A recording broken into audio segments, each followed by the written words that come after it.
Hey, what's up, everybody? Welcome back. This is Take It to the Hizzy Fantasy Basketball, TITTH number 213. I'm your host, Justin Bruni. I have a special guest with me this evening, Eric from Triple Play Fantasy. Happy Friday and good evening, sir. How you doing? Hey, happy Friday to you too, Justin. I gotta say that intro music got me really pumped up. Like I'm more ready to talk basketball now than ever.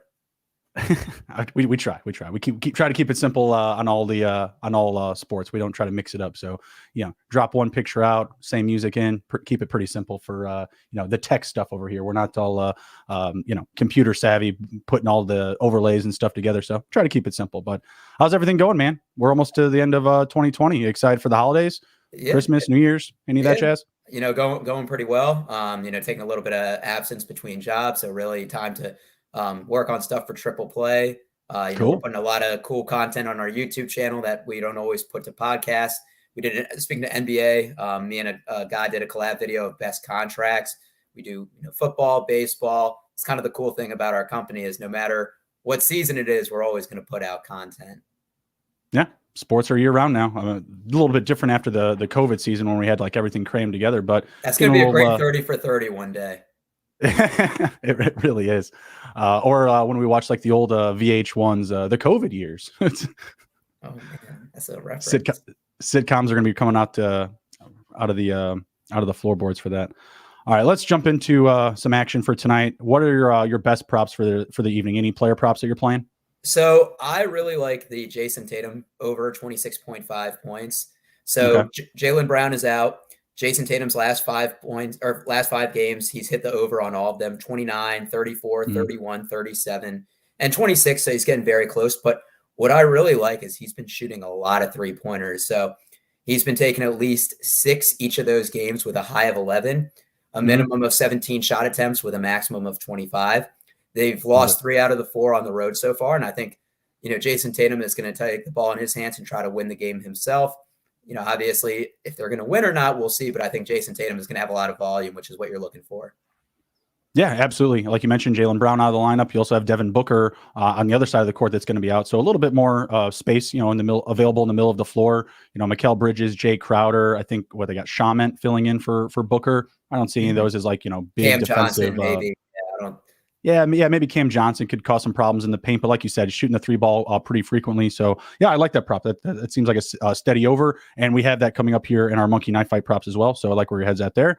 My over, a little bit lower of a total. I got Garrison Matthews over 11.5 points. He has hit that mark in 7 straight games, and across those 7 straight games, the Houston Rockets haven't lost a game. He's playing a ton of minutes, getting a lot of opportunity. Numbers way too low at 11.5, so I'm smashing that over. Garrison Matthews, 11.5 points. And Eric's got the Jason Tatum over of 26.5 points. I love that Garrison Matthews ones too, because he just shoots a lot of threes. And like you said, they've won 7 in a row. Why would they change up what they're doing? Got David in here. Doc is a bum. I don't know, man. You look at that triple. Look at that triple play light in the background, man. You think a bum would have that? I mean, come on. Like, what are you talking about? Yeah, and Dave's just mad. Dave's just mad because I called him the uglier sibling today. Oh, that's not very nice. It got some Twitter interaction. I didn't say he was ugly, just the uglier of us two. Oh, okay. Well, that's fair. I don't think so, David. I think you guys are equally good looking. Is that okay? Good host. Just devil's advocate. Could be a politician. All right, jumping into our Monkey Knife Fight props. Eric, you alluded to the Jason Tatum number already, 26.5. I'm going over for all the reasons that you listed. Brown being out, Booker being out, more opportunity for shooting. He is paired up with DeAndre Ayton at 16.5 points. I also like the over for that. He's been shooting a lot more with Booker out of the lineup. He's getting to the free throw line more frequently as well, which isn't really his MO. So I feel like he can grab, 8 points in the paint, probably a couple of jumpers, and probably 5 to 6 free throws. What do you think? I like that over as well. So his past 4 games, he has 19, 11, 16, and 13, but he's been shooting 54% from the field. And like you said, Devin Booker is out. So I think And I think we have to realize also, like, DeAndre Ayton is playing for a contract. I think he's being more selfish this year than he was last year. He started off slow last year. He was kind of doing a lot of pick and roll as they were integrating Chris Paul in the offense. And I think DeAndre Ayton wants that contract, and I think stats are what proves it. And we all know he's a good rebounder, but I think he's going to show some scoring as well. Yep, and I like a lot of scoring in that game in general. So I like the upside for both guys there. All right, next up, we have Chris Middleton for total points, and then we have Jae'Sean Tate for total rebounds. Chris Middleton is laying a number of 18.5, and Jae'Sean Tate is at 6.5 rebounds. I like the under for Tate, and I like the over for Middleton. Tate is 5-2 to the under this number in his last 7 games, so a little bit more upside there. And then Chris Middleton, maybe Giannis is out. I'm not sure. I'll have to get an update on that, but I think that there's going to be a little bit more opportunity for him tonight. Giannis, I believe, is still a game time decision, but I'm going to try to confirm that now. They said he was probable. So I'm actually with you on both of those. And I guess it's great minds think alike. So for Middleton, I like the over on that as well. If Giannis does play, I see it kind of being a minutes restriction. They are playing Houston, so it's not a must-win game, or it's a game that they should win, even if Giannis plays limited minutes. He's hit that over in the last 5 games as well, averaging about 20.5. And I like the Jae'Sean Tate under 6.5 rebounds. The last 2 games, he's had 2 and 5. And what we've seen is he's been shooting the ball more. So less opportunities for him to get offensive rebounds if other people are shooting. So once again, the scoring has been up, correlation with the rebounds down. 6.5 is a lot. And if Giannis does play, the Bucks have a lot of length. And, that's going to clog up some of the passing lanes. So I'm with you on both of those. Yeah, I don't love the matchups in the paint with Giannis and Bobby Portis, not whatsoever. All right, let's jump into the game previews here. First up, we have the Cleveland Cavaliers traveling to Minnesota, coming in as road favorites, -1 on the spread, -120 on the money line, and the over-under is at 212 points. Both of these teams are top 10 to the under this season, but I'm actually leaning towards the over here. What do you like in this game, Eric? I like the Cavs -1. I forgot the record, but the Cavs have like a over 600 winning percentage when Darius Garland, Evan Mobley, and Jared Allen do play. And I think that's, stopping the Wolves is basically stopping Karl Anthony Towns and stopping Anthony Edwards. And I think Karl Anthony Towns is going to be neutralized facing 2 bigs tonight. I know Cleveland, they're on the road, but they've been playing really, really well as of recent, and Minnesota plays a lot of ISO ball. So I like Cleveland with the -1. Yeah, I like Cleveland. When it's that low, I just like to take the money line. I mean, obviously, you're just getting the point, so it's fine. They're going to win by 1 regardless either way. But I'll stick to the money line there at the -120. I like the over as well. Like I'd mentioned, Cavs and Timberwolves both top 10 to the under, but the Timberwolves are 6-2 to the over in their last 8 games, and across those last 8 games, they've only won 3 of them. So they're scoring points, but they're not necessarily being competitive. So I really like the over tonight. Whereas the stats and the trends would probably tell you to the under. I think that the Cavs can put up anywhere from 110 to 115, and I trust the Timberwolves to score anywhere from 100 to 105. What do you like on the total? I like the over as well for all the reasons that you mentioned. I think it's going to be a shootout. I don't think the Wolves really do play defense. Like I said, they're a lot of isolation ball, and I think it's a pretty fast-paced game. These are 2 of the youngest teams in the NBA, so you expect a lot of run and gun. Yep, absolutely. And I absolutely love the Cavs as well. They're having Rubio and Kevin Love come off the bench. They've got a lot of depth here. The Timberwolves are going to be missing D'Angelo Russell for another game, missing another layer of their offense that they desperately need. So we're both rolling with the Cavs here. Next up, we have the Milwaukee Bucks traveling to Houston, coming in as 9-point favorites on the road, -420 on the money line, and the over-under is at 226.5. That is a very tall number, but the Houston Rockets have been rolling. I like them to cover the 9 here and go over 226.5. What do you like? I'm with you on that. I really like the +9. I mean, they've won 9 in a row and they're playing at home. We talked about Giannis is probable for tonight. I figure he has a minutes restriction. And the thing about a +9 is, they could be losing by 15 going into the 4th, and then they just get some garbage time points. So I like high spreads like that because the Rockets could easily win. They could win this game, but then they just have to lose by less than 10. So it gives you a lot more variance. And I like the over as well. I think it's going to be a high-scoring game. The Rockets have been shooting a lot of threes recently, and I think the Bucks are going to need to kind of play up-tempo to keep up with them. Houston's been scoring crazy. They've averaged 118 across the 7-game winning streak here. So 7 games ago, they were 1-16, and now they're 8-16 on the season. They're getting there. They're working their way to the middle. And the thing is, the scoring right now is nuts. Defense. They don't really play defense. Like we expected that going into the year, and the offense was very stagnant. And it seems like they've picked it up over the last 10 games. Jalen Green has been finding a little bit more of his rhythm. We talked about Garrison Matthews. Christian Wood has been playing great as of recent. So, like you said, you got to go with the hot hands. Yep. Eric Gordon's been doing work for me in fantasy, at least in points-based scoring. He's been killing it for me since he came back. So, yeah, loving the Rockets on the cover of the 9. Do we both like the Bucks to outright win, or do we have any love here for the plus 340 for the Rockets at home? Giannis is playing. He is probable, or he is in the lineup. He's not questionable anymore. I like the plus 340. I think there is some value there. I wouldn't slam it, but if you want to pay out of 10 to win 34, I would do that. $5 holler. Yeah, $5 holler, 5 to win 17. Yeah, not bad. Pick there is definitely the plus 9, or if you want, buy it up to the 10. Like Eric said, you get some double digits there for a team that is rolling and scoring right now in the Houston Rockets. All right, next up, we've got the Los Angeles Lakers coming into Oklahoma City as 4.5-point favorites. I have no idea how that's the case. About minus 195 on the money line. Eric asked me right before the show started if that line had been adjusted, and I do believe it's down to minus 170 now with Anthony Davis out of the lineup, it looks like. Oklahoma City is a team that can cover. They're a team that I feel like I can rely on. The Lakers aren't that team to me. I'm not putting any of my personal money into this game. The Lakers blew a 3-game parlay for me last night when I suspected that they would take care of business against Memphis without Ja Morant. I hate this game. I'll take over 218. I'm not touching the spread, and I'm not touching the money line. What do you like here, Eric? I actually like the Lakers spread. It went from -5 to -4.5, and I know you're thinking that's crazy. This is kind of a must win. Like this is 13 and 13 is the worst, the third worst record LeBron has had through 26 games. The worst being his rookie year, and then the 06-07 Pistons season with the Cavaliers.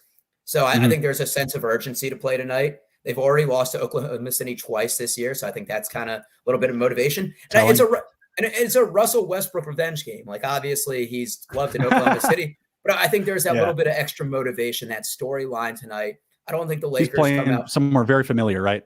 Yeah. And I don't think the Lakers come out and disappoint back-to-back nights. I expect them to rebound, and I like them covering 4.5. Oh man, it's tough. I mean, I want to pick the Lakers. I picked them yesterday. I thought for sure it was like, hey, they should take care of Memphis without Ja. You look at the OK City Thunder, like on paper, like they should wipe the floor with them. So being in your shoes, if the Lakers lost me money yesterday, I would feel the exact same way that you are. Yeah.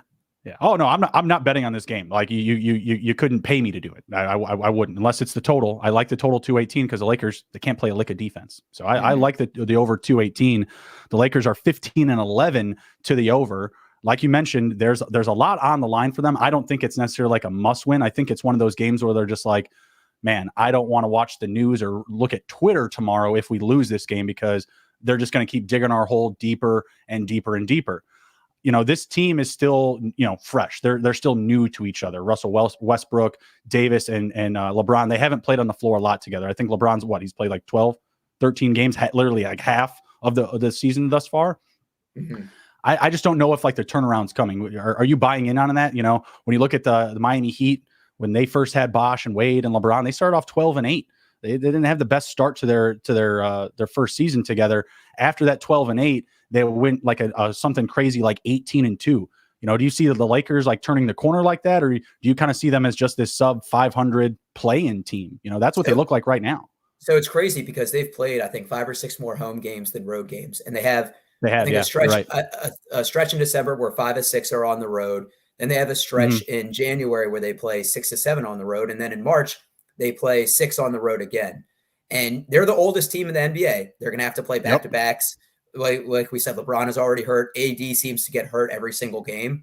And they don't have any trade pieces. They're locked into the core they have now. Basically, the only change they could do is if they decide to fire Frank Vogel. I think if they get in the playoffs, they're a team that could be dangerous in a best of 7. But I can't imagine them being a top 4 or 5 seed. I think you hope they get in as a 7-8 or as the play-in. And You know, they're the healthiest team, or they're the healthiest they've been come postseason. Right. When you look at the West, I mean, it looks a little bit different on paper. When you look at the win-loss records for some of these teams, you look at the East and you're just like, oh, this is a little different. Usually, you know, you have the 6th seed in the East at 500. Now it's over in the West. So I agree with you. I like it. What's that? I said we're seeing a little bit of the balance of power change. Like a couple of years ago, 50 wins didn't get you a playoff seed in the West, and you know now we're kind of seeing superstars move. So I like it. Yeah, I like it as well. But you could see a situation like that where they are the healthiest team down the stretch, and they will be a tough team to beat in 7. I absolutely agree with that, whether they're playing at home, if they're a top 4 team or not. But I don't look at them as a top 4 team because beyond LeBron, Anthony Davis, and Westbrook, they have really not that much to offer. You have some guys that can make some plays. You have some guys that can put a stretch of like 4 or 5 games together. But you know, like Malik Monk, I don't think he's going to be your playoff savior. Talon Horton Tucker, yeah, I think he can help you win some games in the playoffs, but not necessarily a series. Not somebody that you're going to trust like Game 7 in the 4th quarter. He's the 4th highest player on the team right now. You know what I mean? Yeah. And those guys are weighing up so much of the cap. I don't know what to expect from them because again, they're still very fresh. It's still very early. I'm not betting on them to turn the corner. I just like the West a lot more. I think it's a lot more of a competitive conference right now. I don't have them as like championship aspirations. They're a championship or bust team. I just don't see them in the conference finals. That's where I'm at. I'm with you. And it's crazy to think, you know, LeBron was a shoo-in every year in the East, and the Lakers were on paper the favorite, you know, 3 superstars, but you have to have that chemistry and cohesion, and health is a big part of it as well. Yep, absolutely. And they're not playing in the bubble. It's a little different, a lot more pressure. All right, next up, we've got the toilet bowl here. We've got Detroit traveling to New Orleans, coming in as 6.5-point dogs, plus 215 on the money line, and the over/under is at 211. Pistons have lost 10 in a row. Is this their spot, Eric?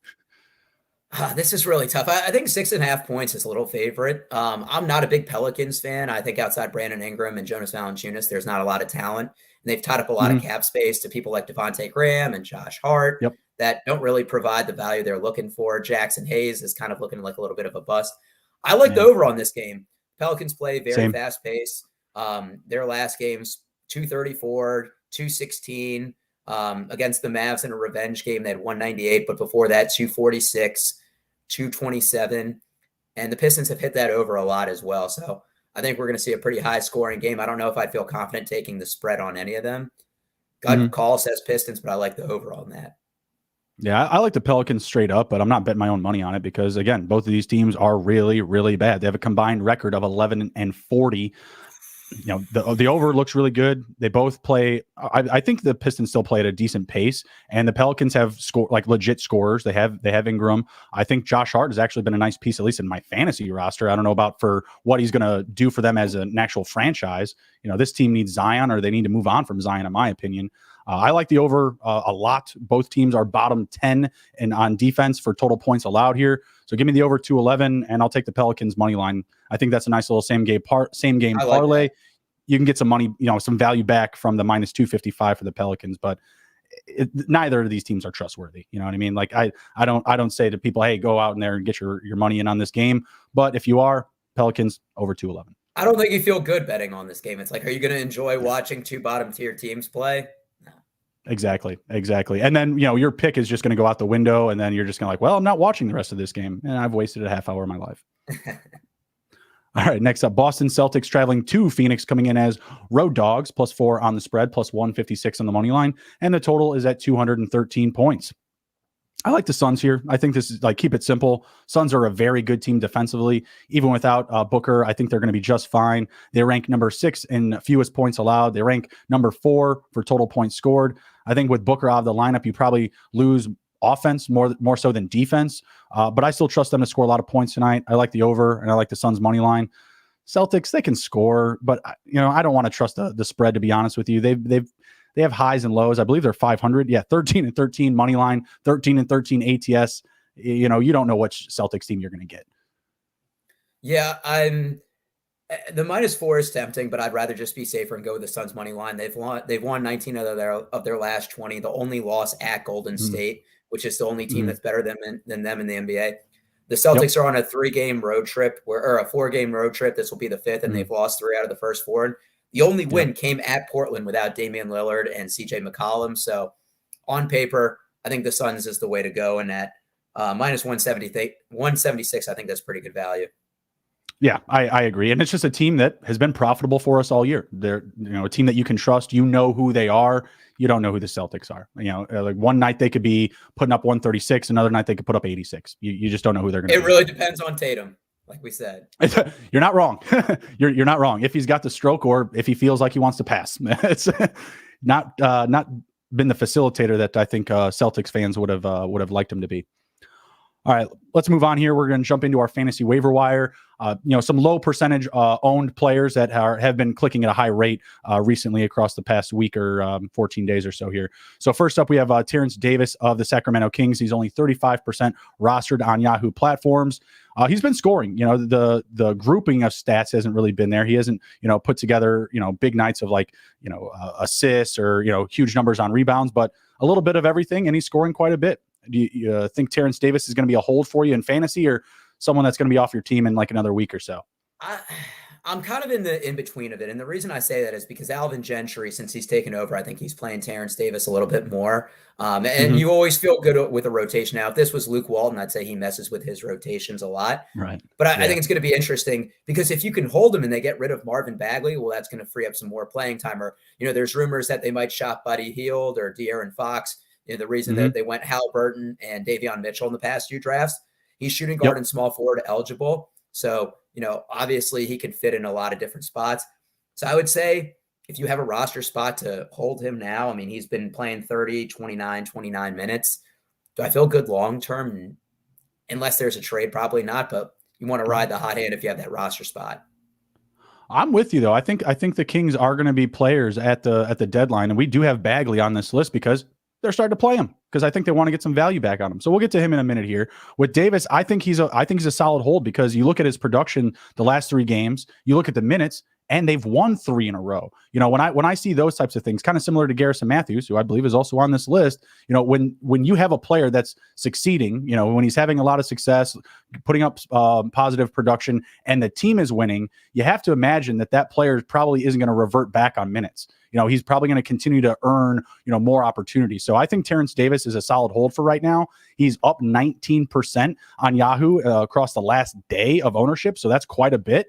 I think more minutes are going to be coming. Before these last 3 games, he was playing, consistently less than 20 minutes. There were, fewer opportunities. I feel like from his recent, escalation in his production, he's going to earn himself more playing time. I think he's a solid hold. Next up, we have Herbert Jones of the New Orleans Pelicans. I think we mentioned him a couple of weeks ago when he was getting, quite a bit of, minutes increase. He's been going kind of back and forth. Like some nights he's over 35, other nights he's down below, like closer to 24, 22. But he's been playing a lot. He's been into the starting lineup. I think he's worth a hold. What do you think, Eric?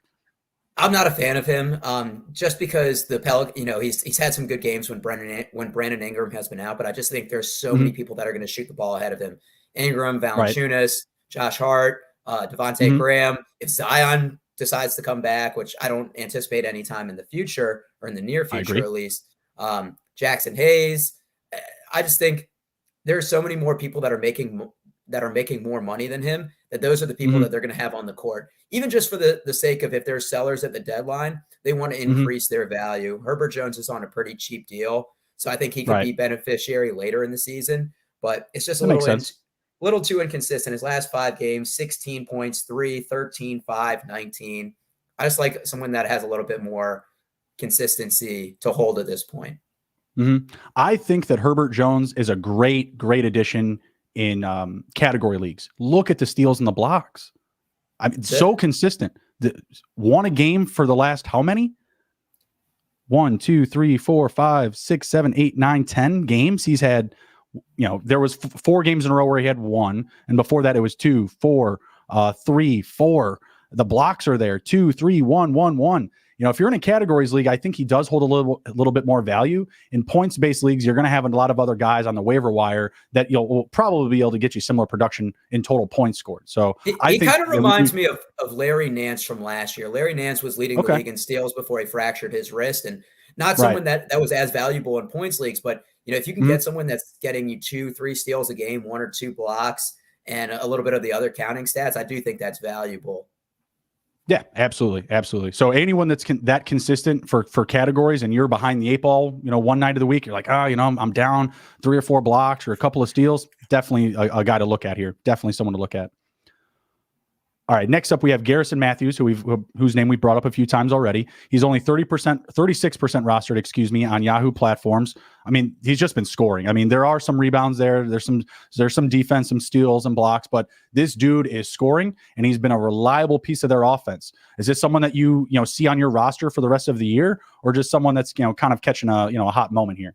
I mean, I definitely think there's a hot moment, and maybe he won't provide this production the rest of the year, but he scored double digits in 7 games, which coincides with the Rockets' 7-game winning streak. As we talked about, they're probably not going to play a lot of defense, so they're going to need to do some scoring. He was on the Wizards last year, and I really liked his game. I think he's shown a little bit more confidence. I mean, he's played at least 31 minutes during their win streak. He's shooting 40% from 3 this year. He's shooting a lot of 3. So in categories leagues, that's going to help you. And I was watching the Rockets game the other night, and he's shooting off the dribble. He's shooting off screens. Like, that's what you want to see from a player, is confidence to shoot the ball. And I love when players aren't afraid to do it, because obviously if they're missing, it might ding your percentage, but if they're feeling the green light, they're going to put up more shots. And once again, volume is king in that sense. Yeah, absolutely. And the volume has been there for him. This is another one of those situations where you just look at the recent success, by the Houston Rockets. You look at what Matthews has been doing. I don't see him leaving the starting lineup anytime soon. I think I'm not saying he's going to get more minutes. Heck, the last game he had 39, but I feel like he's going to be still hitting those marks. So definitely someone I want to add. If you've lost some scores, if you're like me and you lost DeRozan, you lost Ja Morant, this is somebody that you need to go and scoop up to, kind of keep pace from some of those losses. All right, next up, we have Danilo Gallinari of the Atlanta Hawks, only 29% rostered. I figured with a name brand like Gallinari, he'd be owned a little bit more or have a higher ownership clip. 25-2 and 1-1 his last game, 17-4-3, 18-8-3. Offense has been there for him. I'm not sure what he's doing tonight. I have the Nets and the Hawks on now. We'll get to that soon here in our live update, but the minutes they're kind of meh, anywhere from like 24 to 29, not really hitting over 30. Is this someone that's going to be on your roster come the end of the year? No, I think he has one of the worst contracts in the NBA too. I mean, thinking about Danilo Gallinari, the last 7 games he's played under 30 minutes, so he kind of has that minutes restriction cap. He's also somebody that's been fairly injury prone. He has, chronic bad feet, and you worry about someone his size doing, going up and down the court. I think he benefits because Trae Young has been playing really well, and they've been going a little bit of smaller ball and spacing it out and having shooters. But, when DeAndre Hunter eventually comes back, I think that's going to eat into his playing time. He doesn't give you much in terms of rebounds or assists or people call it stocks, the steals and blocks. He's a streaky guy. If you have somebody that could, like you said, the name brand himself, maybe you can sell a high on, but I don't like him rest of season. That's fair enough. I mean, in points-based leagues, at least the last 3 games have been getting it done. But the Hawks were on a wild run there. I think they had won like 7 or 8 in a row, and then since then they've been trading games. But these last 3 games, 36, 28.3, 38.1. Those are a little bit harder numbers to find on the waiver wire sometimes. So I own him right now. That I have a share of him. I'm hoping I don't have to drop him anytime soon. But once you see those numbers fall, obviously you're going to catch someone on the waiver wire that's blowing up. Fill him in. All right, next up, we've got Caleb Martin of the Miami Heat, only 6% rostered. He did fill in for Jimmy Butler in his last game, got 34 minutes, but man, he cleaned up the stat line. Is this someone that's going to be earning more playing time, Eric? Yeah, I definitely think so. And the thing with Pat Riley and Eric Spoelstra is, Miami has a reputation for producing grinders and that culture there. And there was a highlight at the end of the Bucks game the other night where they're down by 6 with like a minute left. They're starting to have a little bit of comeback. He misses a layup and he sprints down and he gets a deflection and then dunks it. And I feel like that was kind of, and it put the game away. And I feel like that's kind of like the players that they're looking for. Bam is going to be out for a little bit with the torn UCL in his thumb. Duncan Robinson has been really cold and they paid him. But I think to maybe get his confidence back up, that they're going to limit his minutes a little bit so that he doesn't feel like he has to force shooting it. He scored double digits 5 out of his last 6 games. He had 8 rebounds last game, which was a season high. He's, getting you 2-3 assists a game. I like someone like that. And like we said, the minutes are there. He has young legs as well. So you don't have to worry about him sitting out back-to-backs where they might rust veterans like Jimmy Butler or Kyle Lowry. Yeah, I mean, he filled in for Butler, I believe, in that Bucks game, and he put up 51 fantasy points, 28, 8, and 3 with 2 blocks. The defense has been there. You know, the stocks, as you say, he had 2 blocks in those last game, a steal and 2 steals, a game and 2 ago, 2 blocks 3 games ago. A lot of opportunity there. And like you said, like some of that lineup has been underwhelming. I think there's a fair amount of opportunity for Caleb Martin going forward. Definitely someone that I would look to grab and hold, at least for the immediate future. All right, last one up here, we have Marvin Bagley III of the Sacramento Kings. Only 16% rostered, probably because some nights they just won't play him. And I think it was like the first 12 or 13 games, they're just like, end of the bench, son. Not getting in here. I don't know what's going on with them. Seems like he's getting more minutes because eventually they are going to want to trade him. You mentioned some of those guys like Fox, like Hield. I think Bagley is probably at the top of the trading block. Is this someone that you would want to get it now before he does potentially get moved? While he does, he still does have a little bit of playing time, a little bit of value, but it's not amazing. But I feel like this is a guy that is like on the verge of like being on a new team any day now. Yeah, if you're in a deeper league and you can roster him, I would definitely do it. I think in most 10 to 12 team leagues, as soon as he gets traded, that's when, you're going to try to make the acquisition. So maybe if you can wait a little bit closer to the deadline. I mean, the talent has been there. He just hasn't been able to stay healthy also. He seems to be fairly injury prone. I mean, he's a power forward, center eligible, but he can stretch the floor a little bit. I just don't think Sacramento is the right fit for him. But I worry about his psyche as well. Like, being in an underwhelming situation like that, how is it going to be when he gets to a new team? I think this is probably the lowest his value will be. The talent's there, but this is his fourth year in the league now. Like, you worry, especially with the Luka and Trae Young going after him. Like, how's his mental state? He's the number 2 pick, the highest the Kings have had in a while, and he never really got the opportunity to prove himself. And now I feel like there's going to be that reputation of he's a bust. Right. No, I mean, that's definitely out there. I mean, and I'm sure he's feeling that too when he's literally not playing like 10 plus games in a row. You know what I mean? Like, you're not really doing anything for a young player like at that point, other than saying, hey, we don't want anything to do with you. You know what I mean? Like, and that's not going to do anything great for his mental state, like you mentioned. So like I said, I think he's going to be on the move soon. I agree with you. He may not be worth let's run to him right now because he's got a little bit of value. They're playing him. They're trying to get some trade value back. I would also probably sit and hold on that. But any ideas? Any ideas what team trades for him? The Bulls, please. We need some more depth in the paint. Yeah, we don't have anything to offer. I mean, you could probably get him for like 2 future seconds because the Kings are going to have to pay him or let him go. Yeah, if we could get anybody like that for 2 seconds, yeah, we do it like yesterday for sure. Yeah, I don't really know where he could go and like be some immediate impact. I mean, we could think of, I'm sure, plenty of teams that'd be like, yeah, sure, we could use a guy to play the 4 or 5. Like, yeah, the Orlando Magic, the Oklahoma City, and exactly. Orlando Magic are probably the only ones where he would have maybe a starting role. I don't even know if they'd start him in Detroit. Probably not. Yeah, like. There's very few options for him where he's going to go and just like be a guy. But if he came to a team like the Bulls, like I feel like he would get minutes at least. I'm not saying he'd be a starter. They've been starting DeRozan at the 4. They may say like, yeah, well, this guy can score. You're coming off the bench, kid. We'll get into the semantics of the depth chart and matchups. In the second half. That's when we'll let you play. All right, let's jump into some live betting, and we are going to close down the show here. Really appreciate you coming on tonight. Let's jump into some live opportunities here. I've got the Mavs and the Pacers. We're looking at 54-56 at halftime. Mavs are looking at a +2 spread. The over-under is at 213. Right now, we're at a total of 110. What do you like here, Eric?